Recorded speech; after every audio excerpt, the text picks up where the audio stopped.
నమస్తే. నిన్న రాష్ట్ర ముఖ్యమంత్రి రేవంత్ రెడ్డి గారు ఒక బృహత్తరమైనటువంటి కార్యక్రమానికి తెరలేపడం జరిగింది. ఏదైతే గత కొద్ది ఏళ్లుగా పెండింగ్ ఉన్నటువంటి ఇండ్ల సమస్యతో బాధపడుతున్నటువంటి నిరుపేదలు ఎవరైతే ఉన్నారో వాళ్లకు భరోసా ఇచ్చేటువంటి విధంగా నిన్న ఇందిరమ్మ ఇండ్ల పథకానికి తెరలేపడం జరిగింది.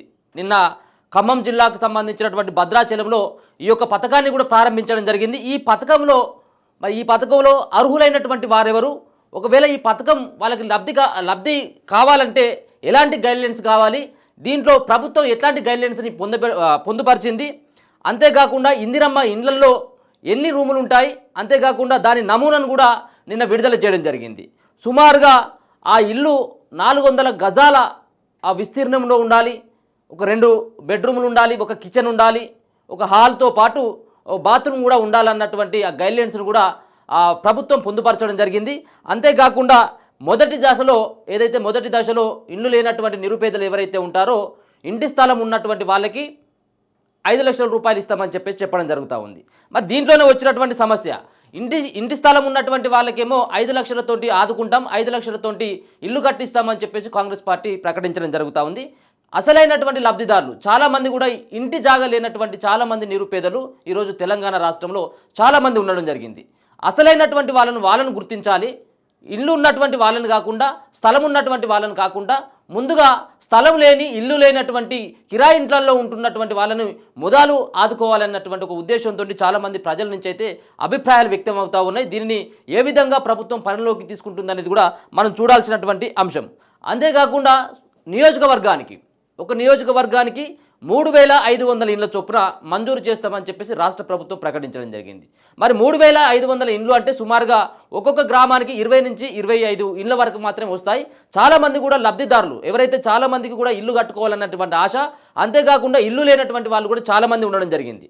మొన్న ఏదైతే ప్రజాపాలన దరఖాస్తుల్లో భాగంగా చాలామంది కూడా ఇల్లు కోసం అప్లై చేయడం జరిగింది. సుమారుగా 80 లక్షలకు పైన అప్లికేషన్ రావడం జరిగింది. మాకు సొంత ఇల్లు కట్టుకోవడానికి మాకు ప్రభుత్వం నుంచి ఆర్థిక సహాయం కావాలి, ఖచ్చితంగా దయచేసి మేము 9.5 ఏళ్లలో మేము నష్టపోవడం జరిగింది, ఎన్నిసార్లు ఇళ్ళ కోసం దరఖాస్తు పెట్టుకున్నా, డబుల్ బెడ్రూమ్ కోసం దరఖాస్తు పెట్టుకున్నా మాకు ఇల్లు రాలేదు, కాబట్టి దయచేసి మమ్మల్ని ఆదుకోండి, మాకు ఇల్లు కట్టుకుంటే మాకు ఆర్థిక సహాయం అందించండి అని ప్రజలు మొరబెట్టుకోవడం జరిగింది. దానిలో భాగంగానే సుమారుగా 80 లక్షలకు పైన దరఖాస్తులు. ఇక గృహ నిర్మాణానికి సంబంధించినటువంటి శాఖ వాళ్ళు మళ్ళీ ఒకసారి ఎంక్వైరీ చేస్తే నిజంగా అయినటువంటి లబ్ధిదారులు, ఇల్లు లేనటువంటి నిరుపేదలు రాష్ట్రంలో 25 నుంచి 30 లక్షల మంది ఉన్నట్టుగా తేలింది. మరి 25 లక్షల నుంచి 30 లక్షల మంది మరి ఇంటికి ఇల్లు కావాలని కోరుకుంటా ఉన్నారు. ఇప్పుడేమో మొదటి దశలో ఇల్లు లేనటువంటి వాళ్ళకి నియోజకవర్గానికి 3500 ఇళ్లను కట్టిస్తామని రేవంత్ సర్కార్ ప్రకటించడం జరుగుతూ ఉంది. ఇక అంతేకాకుండా ఈ ఇల్లు కూడా ఒక మహిళ పేరు మీద ఉండాలన్నటువంటి ఒక నిబంధన పెట్టడం జరిగింది. అంతేకాకుండా దీంట్లో ఒక కీలకమైనటువంటి అంశాన్ని కూడా పొందుపరచడం జరిగింది. ఒకవేళ మీకు ఇల్లు కావాలన్నట్టయితే ఉంటే మొదలు ప్రజాపాలన దరఖాస్తులు మీరు ఫిల్ చేసి ఉండాలి. ప్రజాపాలనలో తీసుకున్నటువంటి ఏవైతే అప్లికేషన్స్ ఉన్నాయో ఆ అప్లికేషన్లో మీ దరఖాస్తు కూడా ఉండాలి. అంతేకాకుండా అక్కడ మహిళ పేరు మీద ఇచ్చేందుకు మరి ఆల్రెడీ ప్రభుత్వం గైడ్లైన్స్ను విడుదల చేయడం జరిగింది. మరి చూడాలి, ఒకవేళ కనుక రేషన్ కార్డు లేనటువంటి వాళ్ళ పరిస్థితి ఏంటిది. 9.5 ఏళ్లలో ఒక ఇల్లు కూడా కట్టేయలేదు కేసీఆర్. డబుల్ బెడ్రూమ్ ఇళ్ల పేరు మీద నాటకాలు ఆడిండు, కాలయాపన చేసిండు. ఇప్పుడున్నటువంటి నేపథ్యంలో చాలామంది కూడా నష్టపోవడం జరిగింది. రేషన్ కార్డు 9.5 ఏళ్లలో అసలు ఎవరు కూడా రానటువంటి పరిస్థితి. మరి వాళ్ళను ఏ విధంగా ప్రభుత్వం గుర్తిస్తుంది? ఖచ్చితంగా గుర్తించాల్సినటువంటి అవసరం కూడా ఉన్నది. అది కూడా ఆ నిబంధనలో పెట్టడం జరిగింది. అంతేకాకుండా ఏదైతే ఈ 4 దశల్లో ఇల్లు కట్టుకున్నటువంటి వాళ్ళు ఎవరైతే లబ్ధిదారులై ఉంటారో వాళ్ళకి 4 దశల్లో అమౌంట్ను చెల్లించేటువంటి ఆస్కారం ఉంటుంది. ఏది 5 లక్షలకు సంబంధించినటువంటి వాళ్ళు. ఇక గిరిజనులకి, ఆదివాసులకేమో మరి నిన్న బట్టి విక్రమార్క గారు మరి ప్రకటించడం జరిగింది. ఏంటిదంటే వాళ్ళకి 6 లక్షల రూపాయలు, గిరిజనులకు కానీ ఆదివాసులకు కానీ 6 లక్షల రూపాయలు ఇస్తాం. అంతేకాకుండా ఎవరైతే ఇల్లు కట్టుకున్నటువంటి వేరే సంబంధించినటువంటి వాళ్ళు ఎవరైతే ఉంటారో వాళ్ళకి మాత్రం 5 లక్షల రూపాయలు ఇస్తాం, పక్కాగా ఖచ్చితంగా మాత్రం ఇంటి స్థలం ఉండాలన్నటువంటి ఒక నిబంధన పెట్టడం జరిగింది. గతంలో ఇదే సంబంధించినటువంటి పథకం ఏదైతే కేసీఆర్ గవర్నమెంట్ గృహలక్ష్మి అనేది ఉండేది, ఇక ఈ గృహలక్ష్మి ఏది లేదు. ఇప్పుడు కేవలం ఉన్నదంతా ఇందిరమ్మ ఇండ్లకు సంబంధించినటువంటిది. దాన్నే మరి ప్రపోజల్ని తీసుకురావడం జరిగింది. దీనికి నిన్న రూపకల్పన కూడా చేయడం జరిగింది. అసలైనటువంటి లబ్ధిదారులు ఏంటిది, అంతేకాకుండా ప్రభుత్వం విడుదల చేసినటువంటి గైడ్లైన్స్ ఏంటిది అనేది కూడా ఒకసారి చూసేటువంటి ప్రయత్నం చేద్దాం. ఇగో ఈ నమూనాలో ఇందిరమ్మ ఇల్లు కట్టాలన్నటువంటి ఒక నిబంధనను కూడా పెట్టడం జరిగింది. 2 బెడ్రూమ్లతో పాటు ఒక హాలు, ఇంకొక పక్కన కిచెన్, ఇక్కడ ఒక వాష్రూమ్, ఇవి పక్కాగా ఉండాలన్నటువంటి నిబంధన. ఈ నిబంధనలో భాగంగా ఈ మొత్తం ఇల్లు కట్టిన తర్వాతనే డబ్బులు ఇస్తారా, లేకపోతే సంబంధించినటువంటి బేస్మెంట్ లెవెల్లో కొంత, తర్వాత ఆ స్లాబ్ లెవెల్కి వచ్చిన తర్వాత కొంత, స్లాబ్ అయిపోయిన తర్వాత కొంత, మొత్తం ఇల్లంతా పూర్తి అయిపోయిన తర్వాత కొంత అమౌంట్ను చెల్లించేటువంటి ఆస్కారం కనబడతా ఉంది. మొత్తం వారికైతే ఈ నమూనాలో ఇల్లు కట్టాలి అనేది ఒక నిబంధన అయితే పెట్టడం జరిగింది. దీనిలో మొదటిగా ఈ యొక్క ఏదైతే ప్రజాపాలనలో ఈ దరఖాస్తును మీరు ఏమైనా ఫిల్ చేసి ఉన్నారా? ఈ దరఖాస్తులో ఏదైతే ఇందిరమ్మ ఇండ్ల పథకం అని చెప్పేసి ఏదైతే ఇవ్వడం జరిగిందో, ఇందిరమ్మ ఇండ్ల పథకానికి ఇల్లు లేనటువంటి అర్హుల కుటుంబానికి ఇంటి నిర్మాణానికి ఆర్థిక సాయం, ఒకవేళ ఖచ్చితంగా మీరు ఈ ఆర్థిక సాయం దగ్గర ఖచ్చితంగా టిక్ పెట్టి ఉండాల్సినటువంటి పరిస్థితి. ఒకవేళ కనుక ఇది మీరు ప్రజాపాలన దరఖాస్తులో మీరు రేషన్ కార్డు ఉన్నప్పటికీ కూడా ఒకవేళ ఈ ప్రజాపాలన దరఖాస్తు మీరు ఫిల్ చేయనట్టయితే ఉంటే మరి అనర్హులుగానే ప్రకటించేటువంటి ఆస్కారం ఉంటుంది. కాబట్టి ముందుగా మాత్రం ఈ యొక్క ఫామ్ని మీరు ఫిల్ చేసి ఉండాలి.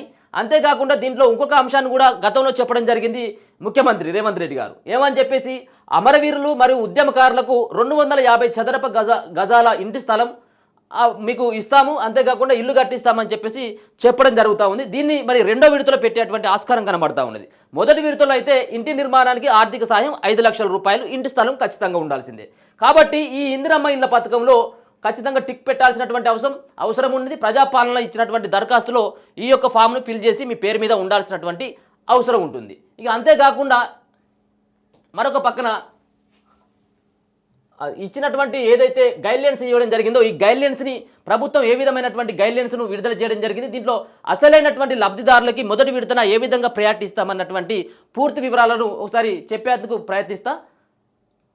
ఇగో ఇందిరమ్మ ఇండ్ల గైడ్లైన్స్ రిలీజ్ చేసిన రాష్ట్ర ప్రభుత్వం. ఇక పథకంపై హౌసింగ్ కార్పొరేషన్ పర్యవేక్షణ, నోడల్ ఆఫీసర్లుగా కలెక్టర్లు, జిహెచ్ఎంసీ కమిషనర్ 4 దశల్లో 5 లక్షల ఆర్థిక సాయం అందిస్తారు. పథకం పైన హౌసింగ్ కార్పొరేషన్ మొత్తానికైతే పర్యవేక్షణ ఉంటుంది. ఏంటిది, మీరు బేస్మెంట్ తీసుకున్న కానించి ఆ పిల్లర్లకు సంబంధించినటువంటి సంబంధించిన ఆ వ్యవహారం కానించి మొత్తం అంతా కూడా హౌసింగ్ కార్పొరేషన్ అనేది చూసుకోవడం జరుగుతూ ఉంది. అసలు వాళ్ళు కడతా ఉన్నారా లేదా? దీంట్లో ఇంతకుముందు కూడా గతంలో ఇదే ఇందిరమ్మ ఇండ్లకు సంబంధించినటువంటి గతంలో వైఎస్ రాజశేఖర రెడ్డి గారు ముఖ్యమంత్రిగా ఉన్నటువంటి సందర్భంలో దీంట్లో కొన్ని గోల్మాల్ జరిగిందన్నటువంటి కొన్ని ఆరోపణలు కూడా ఆ రోజులలో రావడం జరిగింది. కాబట్టి దీంట్లో ఎట్లాంటి గోల్మాల్ జరగకుండా అంతా కూడా పారదర్శకంగా జరిగేందుకు ఈ పథకం పైన పూర్తిగా హౌసింగ్ కార్పొరేషన్ ఎప్పటికప్పుడు పర్యవేక్షించేటువంటి ఆస్కారం కనబడతా ఉంది.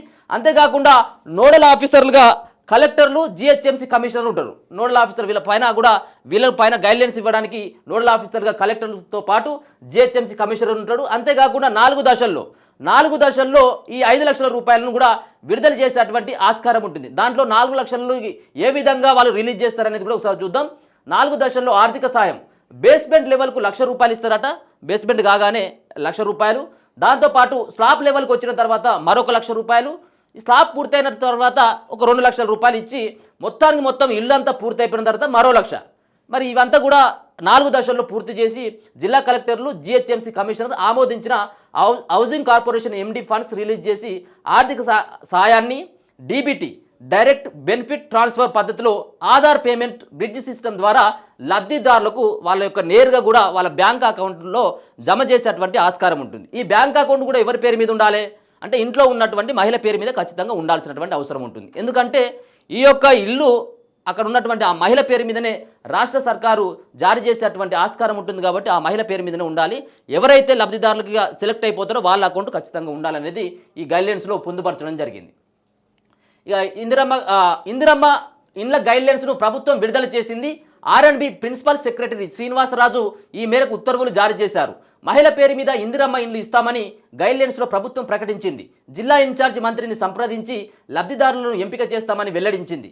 అలాగే ఆర్థిక సహాయం పంపిణీలో గ్రామ, మండల స్థాయిలో అధికారులను ఎంపిక చేస్తామని, లబ్ధిదారులను ఎంపిక చేసిన తర్వాత గ్రామ పంచాయతీలు, మున్సిపాలిటీలు, కార్పొరేషన్లలో నిర్వహించే గ్రామ, వార్డు సభలో వెల్లడిస్తామని ఉత్తర్వులో ప్రభుత్వం పేర్కొంది. 6 గ్యారెంటీల్లో భాగంగా సొంత జాగా ఉన్న వారికి 100% సబ్సిడీతో రాష్ట్ర వ్యాప్తంగా నియోజకవర్గానికి 3,500 ఇండ్ల చొప్పున 4,50,000 ఇండ్లు మంజూరు చేస్తామని ఉత్తర్వుల్లో ప్రభుత్వం పేర్కొంది. ఇక ప్రజాపాలనలో వచ్చిన అప్లికేషన్లను పరిగణలోకి తీసుకొని లబ్ధిదారులను ఎంపిక చేస్తామని పేర్కొంది. కాగా ఈ స్కీమును సోమవారం బూగంపాడులోని సీఎం రేవంత్ రెడ్డి మంత్రులు ప్రారంభించి పలువురు లబ్ధిదారులకు ఇండ్ల మంజూరు పత్రాలు కూడా అందజేయడం జరిగింది. నిన్న చేసినటువంటి ఏదైతే మంత్రులతో పాటు ముఖ్యమంత్రి కూడా అక్కడ పాల్గొని నిన్న ఆ యొక్క పథకానికి రూపకల్పన చేయడం జరిగింది. మొత్తానికైతే ప్రభుత్వం ఏదైతే అంటే ఎన్నికల సమయంలో కాంగ్రెస్ పార్టీ ఇచ్చినటువంటి గ్యారంటీల్లో భాగంగా 5వ గ్యారంటీగా ఇందిరమ్మ ఇండ్ల పథకానికి తెరలేపడం జరిగింది. దీంట్లో పూర్తి స్థాయిలో 100% సబ్సిడీతోటి 5 లక్షల రూపాయలని ఇల్లు కట్టుకున్నటువంటి నిరుపేదలకు ఆర్థిక సాయం అందించేందుకు ఈ యొక్క పథకాన్ని కూడా తీసుకురావడం జరిగింది. అంతేకాకుండా మొత్తానికి 4,50,000 ఇండ్లను మంజూరు చేస్తామని చెప్పేసి కూడా ఆ ఉత్తర్వుల్లో పేర్కొనడం జరిగింది. ఇది ఒక శుభపరిణామం అని చెప్పుకోవచ్చు. ఎందుకంటే చాలా మంది కూడా ఇల్లు లేనటువంటి వాళ్ళకు ఏదో రకంగా వాళ్ళకు ఇల్లు వచ్చేటువంటి ఆస్కారం అయితే కనబడతా ఉంది. గత సర్కారు విస్మరించడం జరిగింది. ఇండ్లు ఎక్కడ కూడా ఇచ్చినటువంటి దాఖలు లేవు. కానీ ఇక్కడ మాత్రం ఇండ్లు వచ్చేటువంటి పరిస్థితి అయితే కనబడతా ఉంది. చూద్దాం మరి దీంట్లో మరి మళ్ళీ దళారులు ఏమైనా చేరి మళ్ళీ ఇంకేమైనా ఇబ్బంది ఉంటుందా, అసలైనటువంటి లబ్ధిదారులకు అసలు ఈ పథకం అందుతుందా లేదనేది కొన్ని రోజుల తర్వాత తెలిసేటువంటి ఆస్కారం అయితే ఉంటుంది. కానీ ఇప్పుడైతే మాత్రం మరి దీంట్లో అసలైనటువంటి లబ్ధిదారుని ఖచ్చితంగా కూడా కలెక్టర్ల ఆధ్వర్యంలో, అంతేకాకుండా అక్కడ ఉన్నటువంటి ఎవరైతే నోడల్ ఆఫీసర్లు ఎవరైతే ఉంటారో వాళ్ళ యొక్క పర్యవేక్షణ ద్వారా అసలైనటువంటి లబ్ధిదారుని ఎంపిక చేసేటువంటి ఒక విధానాన్ని మాత్రం కాంగ్రెస్ పార్టీ తీసుకురావడం జరుగుతూ ఉంది. అసలైనటువంటి గైడ్లైన్స్ ఏంటి ఒకసారి చూద్దాం. ఇక రేషన్ కార్డు ఖచ్చితంగా ఉండాలి.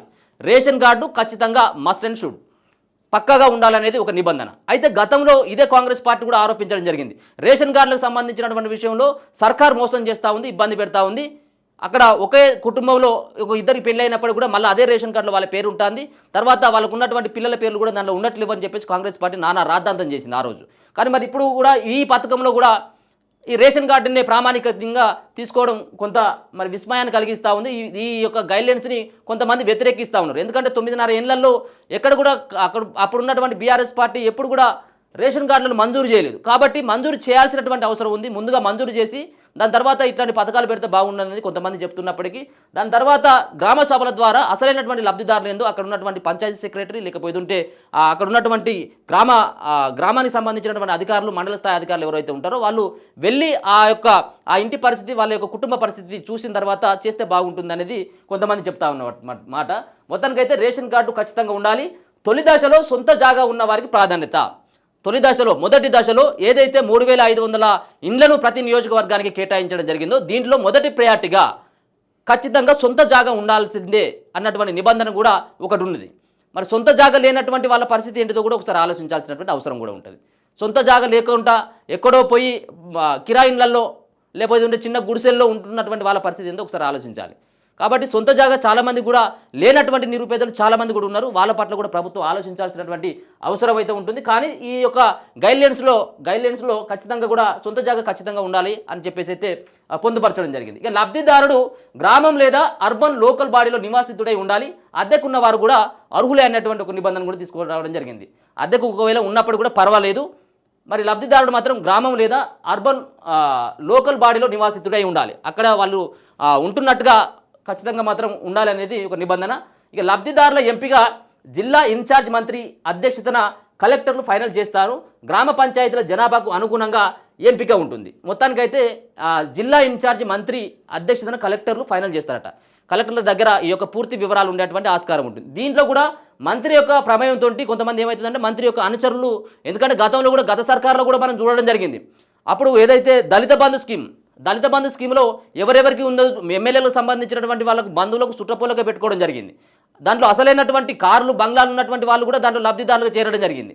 మరి ఇప్పుడు కూడా ఇల్లు లేనటువంటి వాళ్లకు ఖచ్చితంగా ఇవ్వాల్సినటువంటి అవసరం ఉంటుంది. ఇక్కడ మంత్రులు కానీ అక్కడ ఉన్నటువంటి అధికారులకు వాళ్ళకు దగ్గరలో కానీ కాకుండా అసలైనటువంటి లబ్ధిదారులకు పథకం చేరాల్సినటువంటి అవసరం అయితే ఉంటుంది.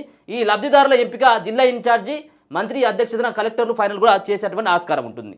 ఇక 400 SFTల విస్తీర్ణంలో ఆర్సీసీ పద్ధతిలో ఇండ్లు నిర్మించాలి. అంటే 400 గజాల్లో మరి ఇల్లును కూడా నిర్మించాలనేది ఒక నిబంధన. ఎంత కట్టుకున్నాం అనేది కాదు. చిన్నగా కట్టుకొని ఏదో 5 లక్షల కోసం కట్టుకొని 2 లక్షలు ఖర్చు పెట్టి ఇంకా ఇదంతా కాదు. ఖచ్చితంగా 400 గజాలలో మరి 2 బెడ్రూమ్లతో, ఒక హాలు, ఒక కిచెన్ తోటి, బాత్రూమ్ తోటి ఇండ్లు ఉండాల్సినటువంటి అవసరం ఉంటుందనేది ఒక నిబంధన. ఇక లబ్ధిదారుల ఎంపిక తర్వాత ఆ లిస్టును గ్రామ సభలు పట్టణాల్లో అయితే వార్డు మీటింగ్లో ప్రవేశపెడతారు. లబ్ధిదారుల ఎంపిక తర్వాత ఆ లిస్టును గ్రామ సభలు, పట్టణాల్లో అయితే వార్డు మీటింగ్లో కూడా ఈ ప్రవేశపెడతారట. ఒకవేళ వీళ్ళు లబ్ధిదారుల కాదా అనేది గ్రామ సభల ద్వారా ఆ ఫలానికి సంబంధించినటువంటి వ్యక్తి నిజమా కాదా, మరి ఎక్కడి నుంచి ఫైరో చేసుకుని వచ్చిండా లేదా, ఈయన నిజమైనటువంటి ఇక్కడ ఉండేటువంటి వ్యక్తేనా, మీ ఊరైనటువంటి ఆయనైనా, లేకపోతే మీ వార్డు అయినైనా అనేది కూడా గ్రామ సభ ద్వారా తేల్చేటువంటి ఆస్కారం ఉంటుంది అనేది ఒకటి అయితే తెలుస్తూ ఉంది. ఇదైతే ఒక మంచి పద్ధతి. ఇక జిల్లా ఇన్ఛార్జి మంత్రిని సంప్రదించి ఆ మంత్రి ఆమోదంతో తుది జాబితాను కలెక్టర్ కూడా ఫైనల్ చేస్తారట. ఇవన్నీ ఉంటాయి గైడ్లైన్స్. ఇవన్నీ ఏంటిది? రేషన్ కార్డు తప్పనిసరి, సొంత జాగా ఖచ్చితంగా ఉండాల్సిందే, లబ్ధిదారుడు అదే గ్రామానికి అదే వార్డుకు సంబంధించిన అతనై వాళ్ళై ఉండాలి, లబ్ధిదారుల ఎంపికే జిల్లా కలెక్టర్లు, అంతేకాకుండా జిల్లా మంత్రి కూడా వాళ్ళే ఫైనల్ చేస్తారు. ఖచ్చితంగా ఇల్లుకు 400 గజాల ఇంటి స్థలం ఖచ్చితంగా ఉండాల్సిందే. లబ్ధిదారుల ఎంపిక తర్వాత ఆ సభ ద్వారా, గ్రామ సభల ద్వారా ఈయన మా ఊరు అతనే, లేకపోతే మా ఊరికి సంబంధించినటువంటి ఫ్యామిలీ అని చెప్పేసి ఆడ ఆమోదం తర్వాత ఈ యొక్క ఇండ్లను పూర్తి స్థాయిలో మంజూరు చేసేటువంటి ఆస్కారం అయితే ఉంటుంది. ఈ పథకం పూర్తిగా కూడా కలెక్టర్ల ఆధ్వర్యం, నోడల్ ఆఫీసర్లు, జిహెచ్ఎంసీ కమిషనర్ కూడా చూసుకునేటువంటి ఆస్కారం కనబడుతుంది. ఈ పథకంపై హౌసింగ్ కార్పొరేషన్ ఎప్పటికప్పుడు పర్యవేక్షణ చేసేటువంటి ఆస్కారం ఉంటుంది. మొత్తానికైతే 4 దశల్లో ఈ యొక్క ఆర్థిక సహాయాన్ని, 5 లక్షల ఆర్థిక సహాయాన్ని అందించబోతా ఉంది తెలంగాణ రాష్ట్ర ప్రభుత్వం, కాంగ్రెస్ ప్రభుత్వం. దీనిలోకి సంబంధించినటువంటి ఇండ్లకు సంబంధించినటువంటి ఏదైతే ఆ నమూనాను కూడా పొందుపరచడం జరిగింది, ఇట్లా ఉండాలని చెప్పేసి. మొత్తానికైతే ఇందిరమ్మ ఇండ్ల పథకానికి సంబంధించినటువంటి దాంట్లో ఒక కీలకమైనటువంటి పథకానికి రేవంత్ రెడ్డి సర్కార్ అయితే ముందుకు నడిపించడం జరిగింది. ఎలక్షన్లకు ముందు ఏదైతే పార్లమెంట్ ఎన్నికల కంటే ముందు షెడ్యూల్ రాకముందుకే తెలంగాణలో ఇటువంటి పథకం ఇప్పటి వరకు ఇచ్చినటువంటి పథకాలు వేరు. 6 గ్యారెంటీల్లో భాగంగా 4 గ్యారెంటీలు ఒక ఎత్తు అయితే ఇందిరమ్మ ఇండ్లకు పథకానికి సంబంధించినటువంటి గ్యారెంటీతోటి ప్రజలకు, చాలా గ్రామాల్లో ఉన్నటువంటి నిరుపేదలకు చాలా ఉపయోగకరంగా ఉంటుందని చెప్పేసి చాలామంది అయితే సూత్రప్రాయంగా మరి అభిప్రాయపడతా ఉన్నారు.